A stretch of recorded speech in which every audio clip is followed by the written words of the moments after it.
Hi guys, it's Charla from That Girl Cooks Healthy. How are you doing? I hope you guys are doing well and welcome to my channel.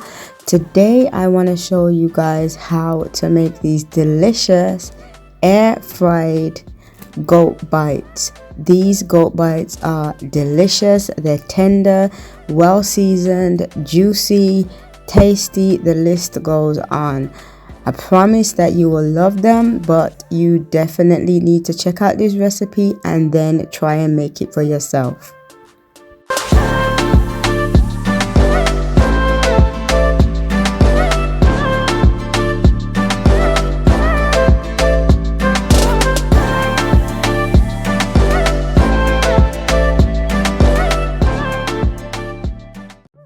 So these are the ingredients that you are going to need. You're going to need some goat meat. I'm using boneless goat meat. You can use goat meat that has bones, but I personally prefer to use boneless goat meat. And goat meat that is boneless tends to be more leaner, doesn't have as much fat. But like I said, if you want to use goat meat with bones, you can. Now I'm actually using goat meat. I'm not using mutton. I must emphasize that, because I know that some people use goat and mutton interchangeably, but this isn't the case here. I'm using 100% goat leg, and that's really lean goat leg. I also have some mutton stock. The mutton stock that I'm using is my homemade recipe, but you can use stock cubes instead if you want to. If you're using stock cubes, you need about 2 stock cubes, but the recipe will be in the description box, so you'll be able to follow it on there if you want to. I'm also using some browning sauce. I'm using my homemade browning sauce, but you can use store-bought. Be careful, because the store-bought is more concentrated than the homemade, so you want to be careful how much you use. I have some oyster sauce, some all-purpose seasoning. Again, mine is homemade. Green seasoning, some salt and pepper to taste, some tomato paste, some tapioca starch. Those ingredients and the parsley are used for the sauce at the end. Some soy sauce, some olive oil, some some thyme, some more parsley, some red pepper flakes, some scotch bonnet powder, but you can use hot sauce instead, some paprika, and some more all-purpose seasoning, and that is what you will need. The first thing we need to do is to season the goat meat. The goat meat is already washed, so I've already washed it and dried it before I'm adding the seasoning. So I'm just going to add the all-purpose seasoning first, and then I'm going to add my green seasoning. You don't need to worry about which order you add it in, just as long as you add both of them.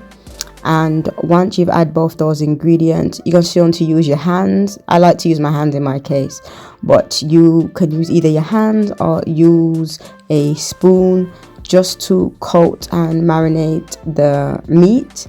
In terms of marinating the meat, you can leave it in the refrigerator overnight or for a few hours, but with this recipe, because we are going to be pressurizing the meat first, you can use it immediately. And it is super important that we pressure cook the meat, because the meat is going to need to be soft, because goat meat takes some time to cook. It's not something that you can rush. It's not a quick process. If you don't have a pressure cooker, I'm using my Instapot, by the way. You can use you can just put it on the stove to simmer for probably up to about an hour and a half to 2.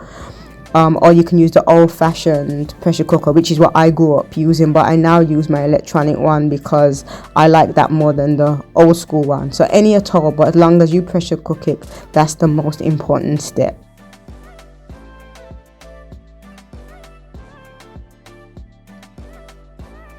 So the next thing you need to do is to pressure cook the goat meat. So you're just going to add the goat meat to your Instapot, And once you do that, you're going to add your stock. So you're adding, in my case, a mutton stock, or you can use lamb stock, to the pressure cooker. What's really important here, guys, is that you're using stock that is hot. You don't want to use stock that is cold, because that will make the meat tough. So when you are using the stock or making it, or whatever you're doing to prepare it, make sure you're using stock that is hot. It's really important to keep the texture of the meat, because if you use it cold, it's going to make the meat tough, and the results are not going to be as tender as we'd like it to be. So now I'm just going to put the lid on my Instapot, and once I do that, I'm just going to leave it to pressure cook for 18 minutes. You don't need to go any higher than that, or the meat will be too soft. So just do it for 18 minutes. So now that the meat has finally cooked, we're just going to take the lid off the Instapot. I did a quick release, but I did it off camera, so you're able to see it.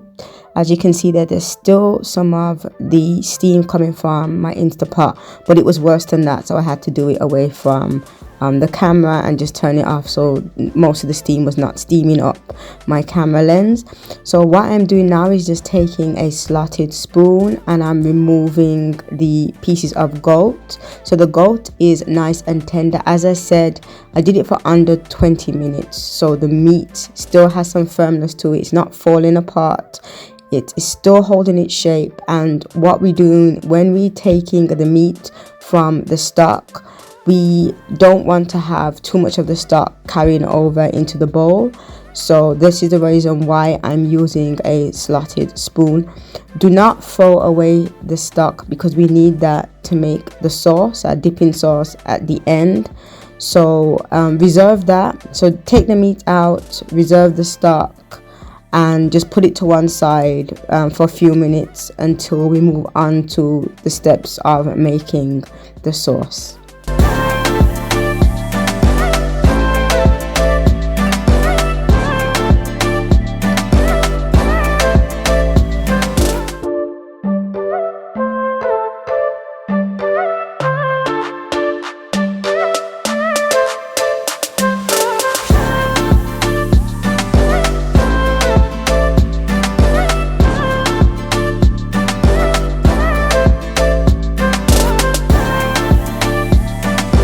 So the next thing we need to do now is to season up that goat meat that we have just pressure cooked. So what I like to do first of all is add the wet ingredients first. So I add all of the wet ingredients, and then I follow up with the dry ingredients. What you can do as well is you can add all of the ingredients to another bowl, and you can make a paste, and then you can just add the meat and you can coat the meat that way. So you can do what I'm doing, where I add the wet ingredients first and then the dry, and I use a spoon to coat the meat. Or you can do what I suggested, the other thing I just mentioned, where you can just add all of the ingredients, make a quick paste, and just add the meat. Whichever way you do it, it's still going to work out.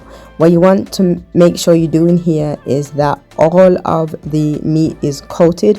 What you'll also notice as well is that the meat is going to take on a darker hue now, because we've added some browning sauce to the recipe. I like to add browning sauce because I feel as if it gives more depth in color, and it just adds more character to the goat bites. You don't have to add browning, but I personally like it with the browning, because I just feel it's a Caribbean thing to do as well, just to add some browning to the meat. So once you've added all the ingredients, the next thing you need to do is just coat it. As I said, be really generous. I take quite some time in terms of just tossing the meat, making sure that every single bit of it is coated with the seasoning. And it is really important that you do that, because this is the part now where the meat is going to shine, and the ingredients that you just added there is going to complement it. So make sure that every single piece of goat meat, or goat piece, whatever you want to call it, is coated with the seasoning, because this is where it's gonna shine. And with the dipping sauce, I promise you, you're gonna love this. So we do all this now before we prepare the meat to be air fried.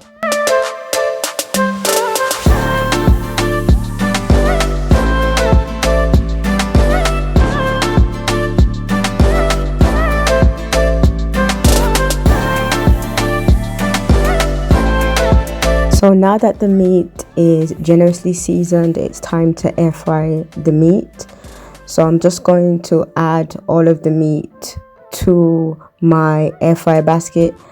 You might want to do this in batches, depending on the capacity of your air fryer. My air fryer is quite large, so it holds quite a large volume of meat, so I can add all of it to my air fryer. I'm also using a liner as well, because I don't like to get the basket too dirty. So you can make it with or without the liner if you have any.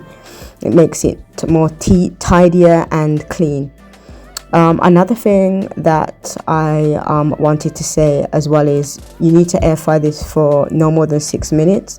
You don't want to air fry it for too long, because it will become too dry, and that will defeat the purpose of air frying it, because you don't want the meat to be too dry, but you don't want it to be too sticky. This stage is just to lock it in the ingredients that we've just added to so that it adheres and it has a nice little crispy coating for the meat. So it's going to taste really, really nice. This step is crucial. So this is what the meat looks like once we have air fried it for 6 minutes.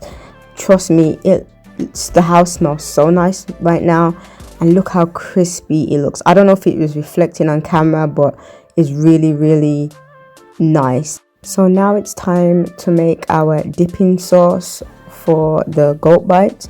So the first thing I'm doing is I'm just adding some of the stock that is left over from the meat. I'm just adding that to the tapioca starch, and that just helps to make it into a slurry. So you don't want to add it dry. If you add it too dry, it's going to be lumpy. So you just need to you kind of like wake it up and just make it into a little paste. And I'm just going to pour that into our saucepan.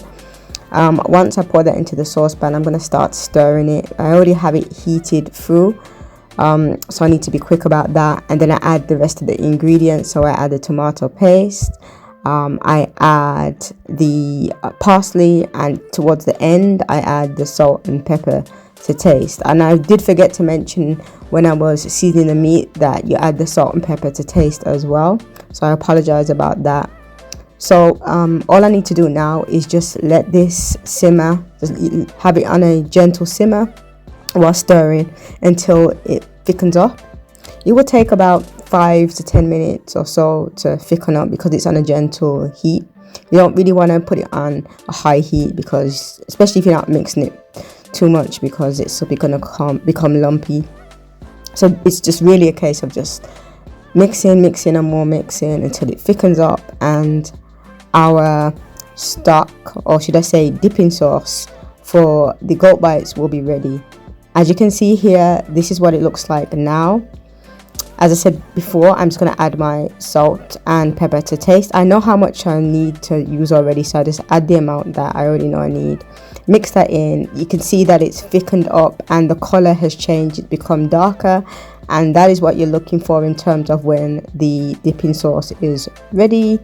See how thick it is. So guys, this is what the air fried goat bites looks like. I hope you enjoy them as much as we do. They never last longer than maybe an hour in our house. We eat them pretty fast, and you probably will do too, unless you want to leave it for a game night or you want to eat it for yourself and not tell anybody. I'm not going to judge you, no judgment here. Just enjoy the recipe. I hope you make the recipe. This recipe is, so get my words out, this recipe is super easy to make. It's tasty, typical Caribbean flair to it. I hope you enjoy it. Trust me, try the dipping sauce. If you don't try anything, try the dipping sauce. Thank you so much for watching this video, and I'm out. Peace.